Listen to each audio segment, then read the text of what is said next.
kesibukannya sebagai tukang cuci mobil, sepeda motor, dan karpet, seorang warga di Wanadadi, Banjarnegara, Jawa Tengah meluangkan waktu membantu sesama melalui donor darah. Praktik membaca berita dengan bantuan teleprompter dilakukan sejumlah siswi SMA MTA saat berkunjung ke studio MTA TV pada Rabu siang. Menurut guru pengampu ekstrakurikuler jurnalistik SMA MTA Surakarta, Abdul Wahid, kunjungan ini digelar agar para siswi mengenal secara langsung seluk-beluk media massa, khususnya media televisi. Kaki biar tahu juga bagaimana sebuah studio di sini. Kemudian tadi sempat praktik juga menjadi seorang pembaca berita, semoga ilmunya bisa dikembangkan. Salah seorang siswi, Safitri Sylvia Ramadhani, mengatakan dirinya senang dengan kegiatan kunjungan ini karena mendapatkan ilmu yang bermanfaat, khususnya di bidang penyiaran. Sistem penyiaran, terus praktek menyiarkan berita, manajemen MTA TV, dan sejarahnya juga. Dengan kunjungan ini diharapkan para siswi mendapatkan pemahaman mengenai media televisi dan bahkan memotivasi agar kelak tertarik berkarir di bidang media massa dalam rangka menunjang dakwah. Dari Kota Solo, Jawa Tengah, Miss Darun Awaludin, MTA TV. Bismillahirrahmanirrahim. Assalamualaikum warahmatullahi wabarakatuh. Alhamdulillahirrahmanirrahim. Puji syukur senantiasa kita haturkan kepada Allah Subhanahu wa Ta'ala atas limpahan berkah dan karunia-Nya sehingga kita dapat kembali berjumpa dalam program spesial edukasi. Nah, bersama saya Amalia Tina yang menyapa pemirsa MTA TV dimanapun Anda berada, yang semoga juga selalu dalam keadaan baik dan sehat sehingga dalam melaksanakan ibadah juga segala urusannya dipermudah oleh Allah Subhanahu wa Ta'ala. Dan dalam program edukasi tentunya kita akan senantiasa memberikan perkembangan tentang bagaimana dunia pendidikan saat ini. Dan tadi sebelum dimulai sudah ada video tentang siswa SMA MTA yang pintar membaca berita dan pintar untuk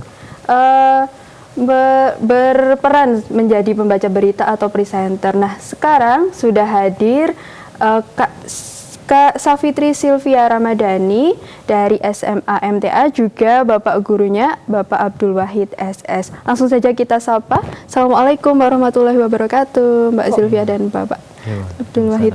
Waalaikumsalam warahmatullahi wabarakatuh. Bagaimana kabarnya hari ini, Mbak Sylvia? Alhamdulillah. Alhamdulillah baik ya. Puasa hari ini? Iya, alhamdulillah. Bapak, bagaimana kabarnya hari ini? Alhamdulillah baik ya. Nah, tadi sudah sempat belajar membaca berita di sini ya, Kak Sylvia. Itu hari apa itu? Sudah berapa hari yang lalu? Sudah lumayan lama juga, beberapa minggu yang lalu. Baik, dan juga pemirsa MTA TV ini juga perlu mengetahui ya, Mbak Sylvia ini juga salah satu adalah pemenang dari presenter berita terbaik tingkat SMA Solo Literasi Festival 2023 ya, Mbak Sylvia ya. Nah, ini lombanya di mana, Mbak Sylvia? Lombanya itu kemarin di Grand Mall Solo. Grand Mall Solo, hari apa itu? Tanggal berapa? Tanggal 16 Maret. Tanggal 16 Maret, baik. Ditemani dengan Bapak Guru juga? Nggih. Sama beberapa teman. Nah, selain Mbak Sylvia ini ada berapa murid lagi, Pak, yang ikut lomba di sana? Kalau yang ikut lomba presenter itu ada 3 orang. Nah, Sylvia ini salah satunya. Ada lomba yang lain, itu ada lomba menulis cerita pendek. Itu ada 3 orang, tapi yang lolos hanya Safitri. Alhamdulillah. Alhamdulillah. Berarti 2 ya ini, presenter dan lomba cerita pendek ya? Baik. Yang menang yang presenternya mana ya? Alhamdulillah. Juara berapa, Kak Sylvia? Alhamdulillah kemarin mendapat juara terbaik SMA. Alhamdulillah, baik. Dan ini pemirsa MTA TV dimanapun Anda berada, sebelum kita lanjutkan perbincangan kita dengan Mbak Sylvia dan Pak Abdul Wahid, tidak lupa juga saya mengundang pemirsa MTA TV dimanapun Anda berada yang ingin bergabung, bisa melalui telepon di nomor 02716793.000 atau WhatsApp dan SMS di nomor 08112553.000. Nah, ini saya penasaran dengan Mbak Sylvia ini, kenapa tertarik dengan dunia penyiaran, Mbak Sylvia? Karena dari saya sendiri senang untuk melakukan public speaking. Jadi emang dari SD dari SMP dulu juga sudah sering ikut lomba speech bahasa Inggris, terus pidato bahasa Indonesia. Jadi di sini ada kesempatan ini ikut dan alhamdulillah menang. Alhamdulillah, baik. Nah ini sebelumnya sudah pernah ikut lomba yang lain juga atau bagaimana ini? Sebelumnya dulu sering ikut lomba pidato, tapi belum pernah mendapat juara. Tapi alhamdulillah di SMA ini ada kesempatan untuk ikut lomba presenter dan saya langsung mau mencoba aja. Awalnya tuh nggak ada kepikiran untuk menang. Yep. Tapi alhamdulillah menang. Alhamdulillah. Selain menang juga pengalamannya berharga ya Mbak Sylvia ya buat kedepannya. Nah ini kapan mulai tertarik dengan ini dunia presenter? Sejak SD tadi ya? Untuk presenter itu baru kemarin. Oh baru kemarin? Iya, waktu sebelum lomba itu di ekstra jurnalistik kebetulan Pak Wahid menawarkan untuk siapa yang mau ikut lomba presenter ini. Dan saya langsung daftar di situ dan langsung tag video kebetulan waktu penilaian tengah semester kemarin. Berarti berbarengan dengan penilaian tengah semester? Iya. Lombanya itu? Iya. Baik. Nah ini gimana ini mengatur waktunya untuk belajar penilaian tengah semester, belajar untuk lomba ini bagaimana Mbak Sylvia? Kebetulan saya juga ikut organisasi yang lainnya juga. Jadi untuk mengatur waktu itu untuk belajar dimaksimalkan saat malam hari. Dan waktu guru menjelaskan itu semaksimal mungkin mendengarkan. Jadi untuk pengulangan pelajaran itu tidak terlalu berat. Alhamdulillah, baik. Dan ini Mbak Sylvia ini juga mengikuti ekstrakurikuler jurnalistik ya Bapak Abdul Wahid ya. Nah ini yang mengampu panjenengan juga. Nah ini di ekskul jurnalistik ini apa saja Pak yang dipelajari? Di ekskul ini karena ekstra ini itu baru, dia baru.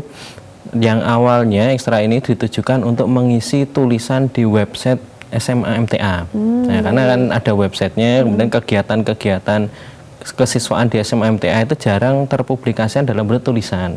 Maka adalah ide untuk membuka ekstrakurikuler jurnalistik dari situ. Nah, itu juga salah satunya untuk memfasilitasi siswa yang belum tergabung dalam organisasi GEMA. GEMA itu majalah di SMA MTA.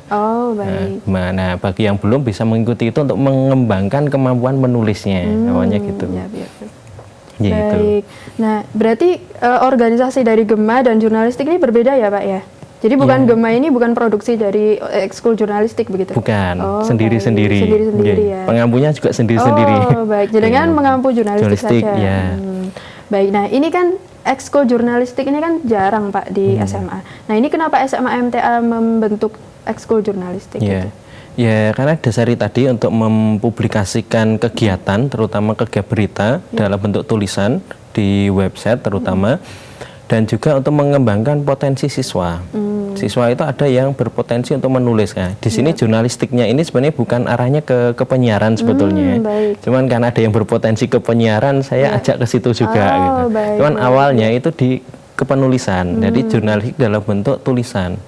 Jadi bisa seperti yang ada di koran, majalah seperti itu awalnya. Jadi yang saya ajarkan awal itu mengenai strike news, hard news, feature, hanya itu awalnya. Cuman karena ada yang bagus, kemudian saya alihkan ke sana sejenak gitu. Meskipun tetap kembali ke programnya selama 1 semester itu mempelajari dengan kepenulisan jurnalistik dalam bentuk tulisan gitu. Baik. Dan ini produk hasil tulisannya ini di mana Pak? Di website? Di website sementara ini, website SMA MTA. Baik. Di majalah juga ada dicetak atau tidak Pak? Kalau yang majalah cetak itu majalah itu kan terbitnya tiap 1 semester sekali per 6 bulan. Nah, kalau itu kan udah ada krunya sendiri dari GEMA. Kalaupun misalkan di kru itu kurang, nah nanti tambahan dari jurnalistik biasanya gitu. Di jurnalistik pun sekarang saya bagi menjadi 2 akhirnya. 2 yang tulisan benar-benar produk berita, kemudian sama tulisan yang sifatnya fiksi atau karya sastra. Karena kemarin ada yang ikut lomba cerita pendek, kemudian saya baca ternyata kisah ceritanya juga sudah cukup matang istilahnya. Siswa itu udah mulai bisa membuat cerita pendek yang bukan lagi untuk diajarkan ini tokoh utama dan sebagainya, enggak, tapi sudah terbentuk, tinggal mengarahkan. Nah, maka ekstra jurnalistik saya pecah lagi jadi 2. Jadi fokusnya sendiri-sendiri ya Pak ya? Biar yang ke berita ya tetap ke berita, karena sudah ada beberapa siswa itu yang sudah mampu menulis berita dengan baik, kemudian sudah saya publikasikan pula di website SMA MTA. Berarti kan sudah ada potensi ke sana, itu sudah. Kemudian ada yang bisa nulis cerita pendek, maka saya alihkan ke sana juga yang bisa. Maka di kelas itu kemudian saya pecah jadi 2. Oh, baik. Gitu. Nah, ini tadi kan yang jurnalistik ini kan fokusnya ke penulisan ya. Nah, terus Kak Sylvia ini belajar presenternya dari mana? Kebetulan saya juga ikut organisasi OSIS.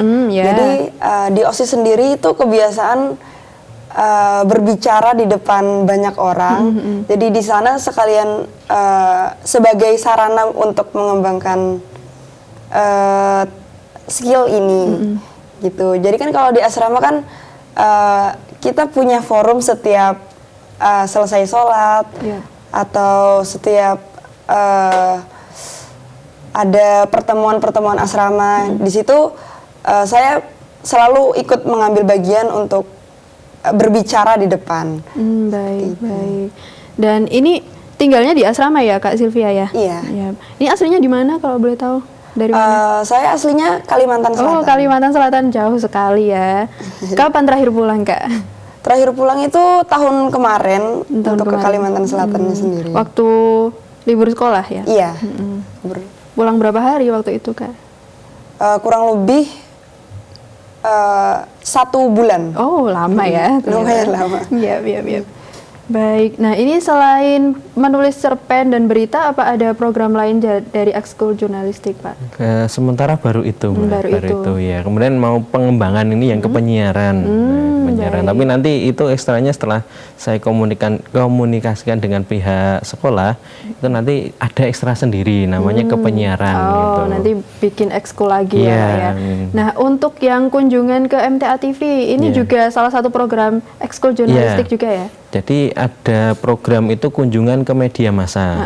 Nah, ada beberapa media massa yang akan kita kunjungi. Yang pertama itu di MTA TV, itu yang pertama. Kemudian nanti ada media-media yang lain. Baik. Gitu. Dan ini berapa kali dalam periodenya berapa kali gitu Pak? Sama 1 semester tuh kurang lebih ada 4 kali kunjungan. 4 kali kunjungan. Ya, dengan media massa yang berbeda-beda. Oh, baik. Ya. Dan itu yang kunjungan apakah hanya yang ikut ekskul jurnalistik saja atau misalnya hanya satu yang kelas? Ikut ekskul. Hanya yang ikut. Banyak Pak yang ikut ekskul jurnalistik. Kalau yang putri tadi 37 siswa. Kalau yang putra memang sedikit ya, karena siswa putra itu lebih menyukai olahraga daripada kepenulisan. Putra itu kalau di ekskul jurnalistik hanya 5 orang. Tapi mungkin 5 orang itu akan mengalahkan 37 mungkin. Baik. Sedikit tapi berkualitas ya Pak ya. Baik. Nah, selain Kak Sylvia ini, ada yang lain nggak Pak yang mungkin berprestasi atau terlihat bagus gitu di bidang lain mungkin? Bidang lain maksudnya gimana? Maksudnya kan tadi ada cerita pendek, menulis berita dan lain-lain. Ada beberapa, tinggal gini. Karena prestasi itu kan kadang tidak bisa dalam bentuk lomba saja gitu. Tapi kalau di literasi itu kan berupa karya. Nah, ketika mereka bisa berkarya itu kan satu prestasi yang perlu diapresiasi. Nah, salah satu apresiasinya adalah dengan memberikan ruang kepada mereka untuk karyanya dibaca oleh orang lain. Nah, salah satunya dengan mempublikasikan karyanya di website SMA MTA. Jadi yang dipublikasikan ke sana itu tidak hanya yang nulis kemudian dipublikasikan, tidak. Jadi ada 5 orang, paling tidak 5 orang itu saya minta untuk menulis tulisan yang sama. Dari tulisan yang sama itu dipilihlah yang terbaik. Nah, yang terbaik itu nanti yang dipublikasikan ke website SMA MTA gitu. Baik. Ya, dan ada juga satu yang cerita pendek kemarin ikut lomba juga tapi tidak lolos menjadi yang terbaik. Itu karena tulisannya memang sudah bagus dan sudah terbentuk gitu ya, sudah punya karakter sendiri. Saya memberikan tantangan ke dia. Tantangan saya minta untuk membuat cerita pendek selama Ramadan, kan Ramadan waktunya agak sekolahnya kan tidak begitu panjang gitu ya, agak longgar. Saya beri tantangan ke dia untuk menulis kurang lebih 15 cerita pendek dengan tema yang saya tentukan. Baik. Nanti kalau bisa kan saya beri sesuatu gitu ya. Nah, sesuatunya nanti ya saya lihat dulu bacaannya. Kalau memang tulisannya betul-betul berkelas dan bagus, mungkin saya akan berikan kepada penerbit. Ya, siapa tahu dari penerbit mau untuk menerbitkan buku itu, berarti ada prestasi lagi. Karena memang karya tulis itu kan ya seperti itu apresiasinya ya rata-rata, karena harus dibaca orang, harus ada wujudnya. Baik. Kalau hanya sekedar ditulis kemudian nggak ada yang baca ya Buat mungkin apa ya? bedanya dengan buku diary. Iya. Baik. Nah ini kembali lagi ke lomba yang kemarin nih Pak. Lomba yang kemarin itu yang mengadakan siapa? Yang mengadakan itu Dinas Kearsipan dan Perpustakaan Kota Surakarta. Baik. Ya, itu tingkat apa Pak itu? Kota Surakarta. Tingkat kota Kabupaten Kota Surakarta. Ya. Berapa Pak persaingannya? Mbak Sylvia bersaing dengan berapa orang? Kalau peserta saya kurang paham ya, karena sendirilah saya kurang paham itu. Cuman alurnya itu berawal dari membuat video dulu. Jadi membuat video berita. Membaca berita? Iya, membaca berita baik. tapi dalam bentuk video. Jadi rekaman di SMA MTA waktu itu. Iya. Jadi ya saya hanya paham sedikit tentang cara pembacaan berita, terutama yang garis miring itu kan ada jeda yang garis miring 2 titik gitu, jedanya agak lama, dengan garis miring 1 jedanya agak pendek kan gitu. Ya itu yang saya sampaikan ke siswa yang ikut lomba itu, karena ada 3.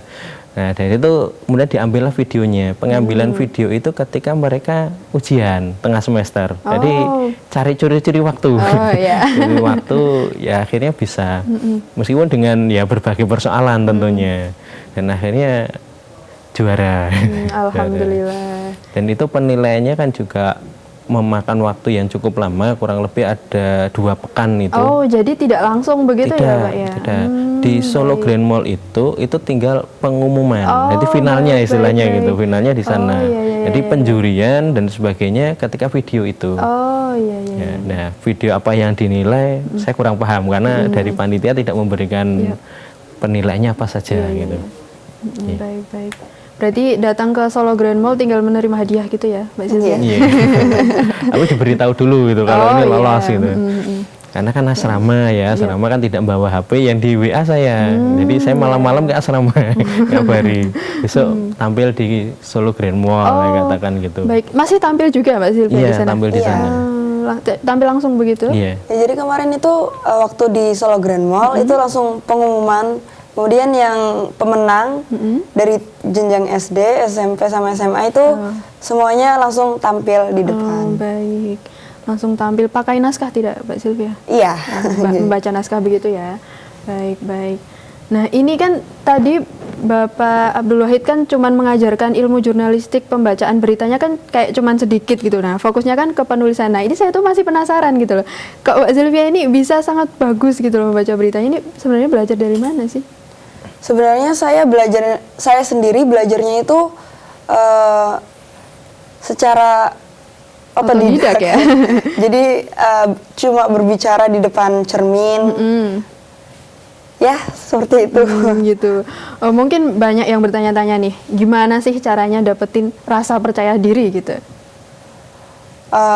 Yang pasti untuk bisa percaya diri itu kita harus tahu diri kita sendiri itu seperti apa. Kalau kita sudah tahu tentang diri kita sendiri itu seperti apa, otomatis untuk pengembangannya itu akan mudah karena kelemahannya kita tahu, kelebihan kita tahu. Jadi bagaimana caranya memanfaatkan kekurangan kita untuk mendorong kelebihan yang kita punya. Baik.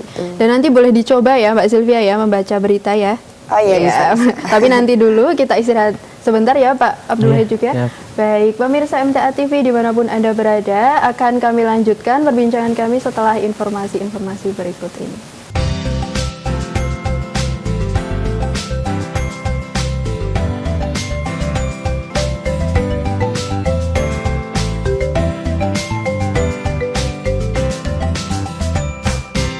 Baik, pemirsa MTA TV dimanapun Anda berada, kembali lagi dalam program edukasi bersama Mbak Sylvia dan juga Pak Wahid.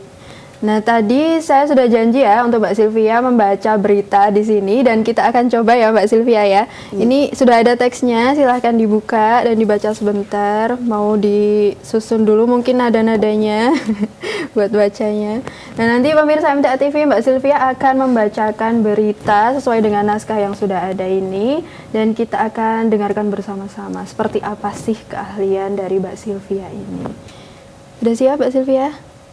Insya Allah sih. Ya, silahkan.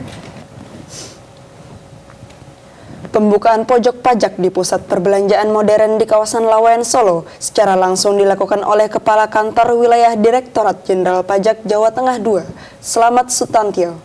Menurutnya, keberadaan pojok pajak ini bertujuan memberikan pelayanan yang mudah kepada masyarakat dan memberikan pengetahuan serta edukasi bagi masyarakat wajib pajak. Pihaknya menambahkan, selain di Kota Solo, sebanyak 262 fasilitas pojok pajak telah tersebar di kota kabupaten di Jawa Tengah. Salah seorang warga yang turut memanfaatkan fasilitas pelayanan pajak mengaku sangat terbantu dengan adanya fasilitas ini. Fasilitas pojok pajak ini dibuka selama sepekan hingga 31 Maret 2023. Dari Kota Solo, Jawa Tengah, Muhammad Hasan, MTA TV.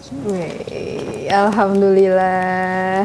Nah, ini suaranya sudah lancar, tegas, bagus gitu ya. Nah, ini suaranya ini tadi kamu pakai suara yang biasa atau emang udah dari lahir gitu suaranya kayak gitu? Kebetulan ini suara yang Suara yang biasa ya. Jadi emang berarti udah dari lahir suaranya kayak gini? Dari kecil suaranya juga gede kayak gini? Kayaknya nggak dari kecil juga. Baik. Seiring berjalannya waktu terbentuk suara kayak gini karena terlatih juga, sering bersuara di depan umum, terus sering latihan juga. Kebetulan dulu waktu SMP itu saya ikut organisasi pramuka dan di sana juga sering latihan untuk memimpin, bersuara di depan umum, terus yel-yel juga. Jadi mungkin terbentuknya dari sana. Dari situ ya. Baik. Dan ini selain ekskul jurnalistik nih Kak Sylvia, ikut ekskul apa lagi di sekolah? Kebetulan saya ikut organisasi OSIS, terus majalah Gema, terus kepengurusan di asrama, ekstra jurnalistik ini sendiri sama tahfidz intensif. Wah, 5 ya. Okay. Banyak banget. Nah, ini selain 5 ekskul ini dan juga kan pasti juga ada pelajaran akademik dari sekolah ya. Nah, ini bagaimana mengatur waktunya Mbak Sylvia? Mungkin ekskulnya ini tiap hari apa saja begitu? Kebetulan untuk pengaturan waktunya sendiri, setiap hari Senin itu nanti ada pertemuan OSIS, kemudian hari Selasa ada pertemuan Gema dan tahfidz intensif. Hari Rabu itu ekstra jurnalistik, hari Kamis nanti tahfidz intensif, dan hari Jumat itu free. Hari Sabtu biasanya ada kegiatan pramuka dari sekolah. Seperti itu. Jadi untuk belajarnya sendiri itu saya biasanya waktu malam-malam untuk saat mengerjakan tugas dari guru itu sekalian dibuka-buka lagi yang lainnya, dan saat guru menjelaskan di kelas saya karena saya tahu waktunya juga terbatas ya. Jadi saya semaksimal mungkin mencatat dan memperhatikan supaya waktu mengulang pelajaran itu tidak terlalu berat. Baik, ini 1 minggu full ekskul ya. Ini jam berapa ekskulnya? Bermacam-macam. Bermacam-macam. Untuk OSIS biasanya karena pulang sekolah itu setiap hari Senin itu jam 2:30. OSIS itu mulainya pertemuan OSIS jam 3. Kemudian Gema itu jam 3 juga, dan sebelumnya ada tahfidz intensif. Jadi sebelumnya malamnya sebelum hari Selasa itu menyiapkan dulu hafalannya untuk setoran. Jadi langsung maju dan izin keluar untuk pertemuan Gema. Baik. Terus hari Rabu ekstra jurnalistik biasanya mulainya jam 3. Jam 3. Atau jam 2:30 biasanya kalau paling cepatnya. Dan untuk hari Kamis tahfidz intensif juga mulainya 2:30. 2:30 juga.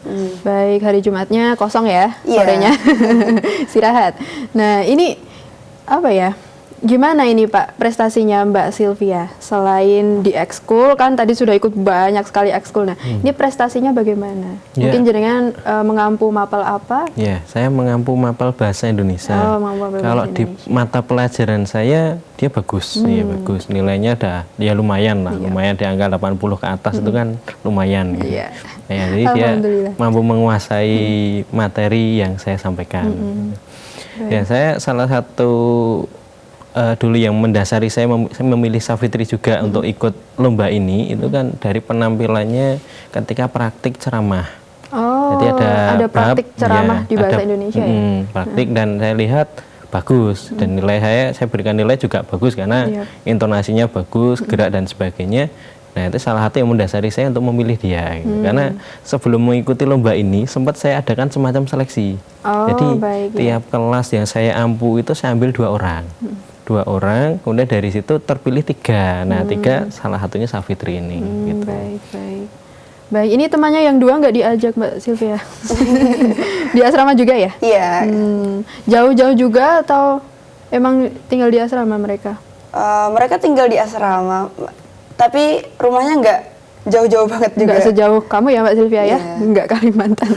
Kalimantan jauh banget. Nah, ini berarti kan jarang banget ketemu sama orang tua, ketemu sama Bapak Ibu jarang. Nah, ini gimana Bapak Ibu? Kemarin dengar nggak berita kamu menang lomba gitu? Dengar nggak? Kebetulan mereka dengarnya waktu menang lombanya saja. Jadi malam sebelum tampil di Grand Mall itu Pak Wahid mendatangi ke asrama untuk ngasih tahu kalau besok itu ada kamu tampil di depan gitu. Terus setelah itu saya langsung minta tolong pembina untuk me-WhatsApp-kan orang tua, ngechat orang tua untuk minta doanya karena waktu itu saya belum tahu kalau juara. Dikasih taunya saya itu waktu itu cuma jadi salah satu peserta terbaik gitu. Jadi belum tahu kalau menang. Jadi taunya cuma disuruh tampil begitu saja ya? Iya, belum jadi tahu kalau emang menang sebenarnya. Iya, jadi iya. ngasih tahu ke orang tuanya minta doa untuk besok tampil dan semoga menang gitu. Dan alhamdulillah menang beneran. Alhamdulillah. Nah, ini orang tua bagaimana? Kaget ataukah biasa saja atau gimana? Orang tua responnya alhamdulillah. Alhamdulillah gitu ya. Berarti ini orang tua juga udah memahami Kak Sylvia ini ya, bakatnya dari kecil itu emang public speaking dan emang ngomongnya ini atau public speakingnya ini emang lancar gitu. Orang tua juga sudah paham ya. Iya, kebetulan saya dari TK juga suka tampil di depan umum, dan dari TK dulu sering ikut lomba-lomba seperti fashion show, dulu juga ikut lomba menggambar dan lain-lain. Setiap ada perlombaan, orang tua saya selalu bilang ke guru, minta tolong saya diikutkan gitu. Terus berlanjut waktu SD itu ikut olimpiade juga dan ikut lomba puisi, terus pidato seperti itu juga. Dan waktu SMP kebetulan ikut organisasi pramuka karena yang paling aktif kebetulan itu. Iya. Karena Jadi, pramuka juga wajib ya. Iya, dan tapi saya kebetulan ikut regu intinya. Oh, baik-baik. Ya, jadi sering ikut lomba keluar, sering memimpin, sering berbicara di depan umum. Jadi ya terbentuknya dari sana, dan kebetulan di SMMTA ini ikut OSIS yang sering mengordinasi teman-teman, terus ikut majalah Gema untuk menunjang literasi dan jurnalistik ini juga, karena kebetulan di OSIS juga saya memegang organisasi Gema dan jurnalistik gitu. Baik, jadi ketuanya ya Mbak Sylvia ya. Yep, pimpinan redaksi. Baik, nah ini kalau misalnya ke depan nih Mbak Sylvia banyak lomba-lomba gitu kan, berarti kan banyak izin ya. Nah ini gimana Pak, boleh nggak? Wah, saya nggak bisa Izin menjawab. pelajaran aja, maksudnya misalnya izin pelajarannya Bapak gitu. Ya kalau Kalau saya sih saya izinkan ya, karena di satu kondisi kan udah memang dia sudah berprestasi, nilai sudah bagus, pelajaran sudah bisa mengikuti, nggak ada masalah gitu. Tapi kalau untuk yang lain saya kurang paham. Ada rencana pandangan mau lomba kemana lagi gitu nggak Pak? Sementara ini belum, mungkin nanti setelah Lebaran mungkin baru ngecek ya. Karena ini Lebaran fokusnya puasa, fokus dulu puasa, karena puasa banyak dulu ya. kegiatan Ramadan di sekolah. Kemudian setelah ini kan yang kelas 10-11 kan masuk sekolah biasa selama 1 pekan ini. Baik. Nanti pekan depan itu hanya kelas 12 ujian akhir. Ujian akhir. Baik. Jadi belum sempat mikir lomba dulu sementara ini. Iya. Jadi kelas 10 dan 11, kalau kelas 12-nya ujian, kelas 10 dan 11 kegiatannya apa ini Pak? Masih tetap pelajaran tapi di rumah. Ya, tetap pelajaran tapi di Kamu rumah. di mana belajarnya? Kamu di Kebetulan mana? nanti tanggal 1 itu perpulangan. Oh, tapi baik. saya belum pulang karena ikut OSN. Oh, ikut OSN juga. Informatika. Jadi di sekolah masih sampai kira-kira sampai tanggal 6. Itu baru pulang ke Kalimantan. Baik. Berapa lama ini Pak pulangnya? Pulang masuk lagi masih bulan depannya lagi. Lama sekali ya. Lumayan lah 1 bulan di rumah. Jadi Silviani juga ikut KSN. KSN itu apa Pak? Kompetisi sains nasional. Nah itu ya semacam lomba juga olimpiade yang menyelenggarakan tingkatnya itu nasional. Cuman dia nanti akan mengikuti tingkat kota. Tanggal berapa itu Mbak? Tanggal 5. 4, 5, 6 Maret. Iya. April. April. Oke, gitu. Jadi ada seleksi tingkat kota. Nanti kalau itu lolos nanti tingkat provinsi, lolos nanti tingkat nasional. Nah ini apa Pak yang dilombain di KSN ini? Ya ada beberapa. Salah satunya Mbak Silvia ikut informatika ya. Informatika itu apa saja yang dilombakan? Mungkin kan beda dengan saya kurang paham kalau itu. Berarti sudah ada bayangan nanti ujiannya ini gimana gitu? Udah ada bayangan belum? Atau kebetulan olimpiade? saya dulu tahun lalu juga sudah mengikuti KSN informatika ini. Jadi insya Allah sudah ada bayangan untuk soal-soalnya nanti. Jadi itu gimana? Nanti dia mengerjakan soal begitu? Iya. Jadi nanti dari sekolah memfasilitasi untuk lab komputer. Kan tahun kemarin itu online, jadi pakai lab komputer. Di situ mengerjakan selama 1 jam.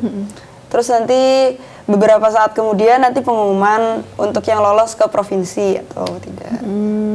Baik. Berarti tahun lalu sudah mengikuti ya, berarti sudah ada gambaran begitu ya. Nah mungkin ada yang ingin di-upgrade nih dari tahun lalu ini apa? Mungkin tahun lalu kurang apa yang sekarang di-upgrade jadi lebih bagus gitu, mau di-upgrade apanya? Untuk tahun lalu itu kekurangannya belum terlalu bisa ngatur waktu, jadi dulu juga sudah ikut lumayan banyak organisasi, tapi masih awal-awal, jadi belum terlalu bisa mengatur waktunya, jadi untuk belajarnya sendiri juga kurang maksimal, jadi ya persiapannya kurang maksimal. Jadi untuk tahun ini semoga dari saya sendiri bisa memaksimalkan lagi belajarnya. Baik, jadi karena sudah ada gambaran, jadi lebih bisa mengatur strategi gitu ya, untuk mengatur waktunya juga, terus apa yang perlu dikuasai juga, perlu diatur juga. Nah, ini Pak Guru ini juga membantu Mbak Silvia untuk persiapan KSN juga nggak, Kalau Pak? saya tidak, ada tim sendiri. Oh, baik, ada tim sendiri. Nah, itu bantunya biasanya bantu ngapain? Biasanya ada beberapa kali bimbingan dari guru pengampunya itu. Dan ada sesi belajar mandiri di sekolah, dan ada bimbingan dari guru pengampu, dan tambahan dari saya sendiri belajar di asrama sendiri. Baik. Nah ini pernah nggak sih Kak Silvia, kan karena ini di asrama ya, berarti kan jarang ketemu sama orang tua. Nah kangen sama orang tua itu pernah nggak? Sering. Biasanya saya kalau misalnya lagi kangen itu minta telepon sama orang tua, terus nanti orang tua tanya, kok minta telepon terus? Terus nanti ya kangen kok gitu. Baik. Nah ini kalau telepon bagaimana Pak di sana? Kalau mau telepon sama orang tua gitu? Kalau di asrama ada fasilitasnya itu, ada fasilitas telepon, tapi ya secara bergantian karena jumlahnya tidak baik. banyak. Ya. Dan ada waktu-waktunya ya Mbak ya, ada Iya. waktu-waktunya. Jadi tidak setiap saat menggunakan telepon. Jadi ada waktu kalau nggak salah sore ya, sore. Iya, sore sesudah asar sama sesudah isya sebelum jam belajar. Baik, jadi ada jam belajarnya juga ya. Nah, jam belajarnya ini jam berapa? Jam Sampai 8 berapa? malam Sampai jam? sampai jam 10. Sampai jam 10. Berarti teleponnya biasanya nih berapa menit atau berapa jam? Biasanya setengah jam atau enggak 1 jam. Oh, baik, 1,5 sampai 1 jam ya. Ini udah puas belum itu teleponan? Ya, kadang itu belum puas tapi waktunya sudah habis. Iya, harus gantian juga ya Iya. sama yang lain ya. Nah, ini di SMA MTA ini juga apa ya, kebersamaan juga saling menghargai juga sangat diperhatikan ya Pak Iya, ya. iya. Baik, saling bergantian juga dalam menggunakan fasilitas sekolah. Iya. Baik. Ya, itu masuk menurut saya masuknya itu kelebihan tinggal di asrama. Kalau di sekolah lain kan kalau misalnya kita bukan asrama, kita dapat asupan akademiknya bagus Iya. dan kita bisa mendapat informasi lebih baik. Tapi kalau di asrama juga untuk informasi itu nggak kalah dapat Iya. dan kita juga dapat pelajaran tentang bersosial dengan yang lain, peduli, terus bagaimana menghadapi teman-teman yang seperti ini, yang karakternya berbeda-beda, dan itu kalau misalnya belum terbiasa itu lumayan sulit. Iya. Nah, ini ngomong-ngomong Mbak Sylvia ini kan dari Kalimantan Selatan ya, jauh banget ya. Nah, ini gimana? Kenapa memutuskan untuk sekolah di SMA MTA Surakarta yang jaraknya itu jauh banget kan itu? Nah, ini kenapa? Sebetulnya pertamanya itu disuruh sama orang tua. Awalnya itu disuruh sama orang tua, tapi makin kesini ngerasa kalau nggak disuruh kayaknya bakalan nyesel deh. Gitu. Kenapa tuh nyesel? Karena ya untuk di SMA MTA sendiri kan juga tinggal di asrama. Iya. Ada nilai plus yang tinggal di asrama tadi juga, dan saat berorganisasi untuk atau berkegiatan itu di SMA MTA itu sudah untuk apa ya? Untuk organisasinya itu udah terstruktur untuk membuat. Nanti kalau misalnya meminjam alat sekolah, Iya. harus membuat surat, buat proposal.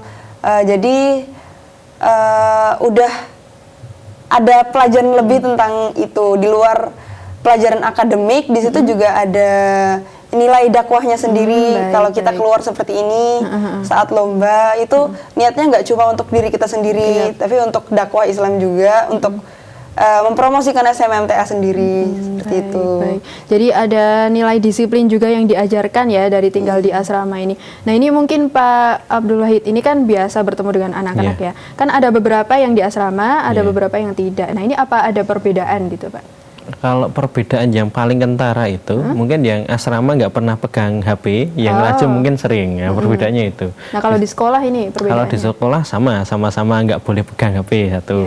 Kalau yang perbedaan yang kentara itu informasi. Jadi mungkin siswa yang laju itu dengan informasi itu update-nya cepat.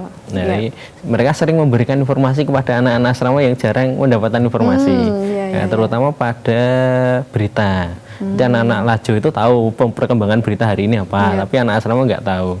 Maka ketika saya ngajar, saya awali dari berita terhangat hari ini apa, itu yang saya tanya yang laju dulu, biar yang asrama yang lain tahu, oh ternyata hari ini sedang ada berita seperti ini. Gitu.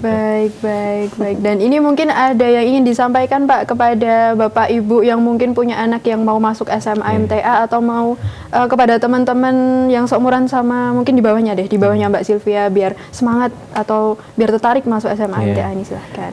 Ya, oke. Kalau di SMA MTA itu kan sekolah berasrama ya, asrama boarding school yang mana pendidikannya 24 jam, pendidikan yang cukup efektif di era sekarang untuk membatasi siswa dalam hal ketertagihan gitu menggunakan gawai atau HP atau. Dan yang kedua kedisiplinan Kemudian yang ketiga, interaksi sosial. Jadi dengan di asrama itu siswa lebih suka berinteraksi dengan teman secara langsung. Beda mungkin dengan di rumah. Kalau di rumah mungkin karena sering menggunakan gawai atau HP, jadi interaksinya berkurang. Nah itu. Nah bagi yang di asrama pun mereka 24 jam belajar. Mereka pagi bangun, misalkan bangun itu sudah sholat tahajud, berarti pukul 3 mereka sudah mulai belajar. Masya Allah. Yang ketiga sudah mulai belajar, nanti tidur itu pukul 10, berarti tenaga energi yang mereka gunakan totalitas untuk belajar. Nah ini sesuatu yang bagus dan perlu dipertimbangkan untuk dimasukkan di situ putra-putrinya. Baik, jadi lebih terjadwal dan tertata begitu ya Pak ya, untuk jam belajarnya ada, jam tidurnya juga terjaga gitu. Baik, dan ini mungkin Mbak Sylvia ada yang ingin disampaikan kepada teman-teman yang mungkin juga menonton untuk selalu mungkin semangat atau lebih percaya diri lagi deh gitu. Ya, untuk teman-teman pesan dari saya sendiri, lebih percaya diri, temukan diri kalian masing-masing, ketahui diri kalian masing-masing supaya kita bisa berkembang entah di berbagai bidang, di bidang apapun itu. Kalau kita tahu tentang diri kita sendiri, kita bisa mengembangkan itu mungkin di luar batasan yang kita punya. Sehingga untuk menunjukkan diri kita, itu kita bisa percaya diri. Seperti itu. Baik. Jadi lebih percaya diri dan mengenali diri sendiri ya Mbak Sylvia ya. Juga tentu prosesnya juga tidak sebentar dan sabar saja begitu ya Mbak Sylvia ya dalam menemukan jati diri sendiri itu bagaimana ya Mbak Sylvia. Nah ini Mbak Sylvia juga Pak Wahid, terima kasih sudah menyempatkan waktunya untuk datang ke sini. Ini sebenarnya masih banyak yang mau saya tanyain tapi waktunya udah habis ini dan harus diakhiri. Jadi terima kasih sudah menyempatkan waktunya datang ke sini. Semoga sehat selalu. Nanti kalau pulang hati-hati di jalan ke asramanya ya. Iya, nanti selamat berbuka juga. Pak Wahid dan Mbak Sylvia. Assalamualaikum warahmatullahi wabarakatuh. Waalaikumsalam warahmatullahi wabarakatuh. Baik, pemirsa MTA TV dimanapun Anda berada, itu tadi perbincangan saya dengan Mbak Sylvia juga Bapak Guru Pengampunya, Bapak Abdul Wahid, dan semoga bisa menginspirasi pemirsa MTA TV dimanapun Anda berada yang sedang menyimak. Dan terus saksikan program edukasi setiap hari Senin pukul 3 sore dan program bermanfaat lainnya dari MTA TV channel terpilih. Saya Amalia Tina, mohon undur diri. Wassalamualaikum warahmatullahi wabarakatuh.